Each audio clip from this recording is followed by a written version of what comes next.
मानिलियो तिमीले कोही राम बन्ने मान्छेलाई हैन रामलाई पहिला भेटेको थियो रे 5-7 वर्षपछि तिम्रो रामसँग फेरि भेट भयो रामलाई तिमीले मानिलियो कुनै एउटा प्रोग्राममा जेबिआर को ग्रेजुएसन सेरेमनीमा भेटेको थियो रे अनि त्यो ग्रेजुएसन सेरेमनीमा भेटेको रामले 5-7 वर्षपछि जाँदा तिमीलाई चिनेन उले बिर्सिसकेको रहेछ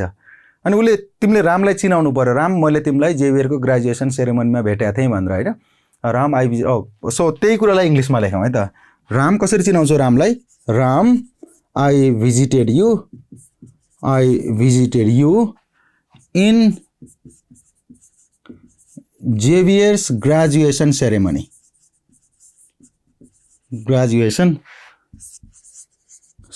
okay this is the mnemonics यो सम्झिँदा सजिलो हुन्छ के भनेर हेर त okay Ram I visited you in Xavier's graduation ceremony radio micro यहाँ कसैले कन्फ्युज हुन्छ नि राम मगर बनाइदिँदा पनि हुन्छ है अगाडिको मात्रै लिने हो भने बट राम ओके रेडियो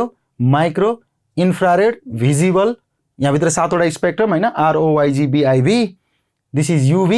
यो एउटा इनको मतलब छैन यो बुझिहाल्यो होला जेबिआर एक्स बाट सुरु भएको छ so this is X ray and the graduation is gamma ray and यो गामा रे भयो हैन अनि सेरेमनी भनेको कस्मिक रे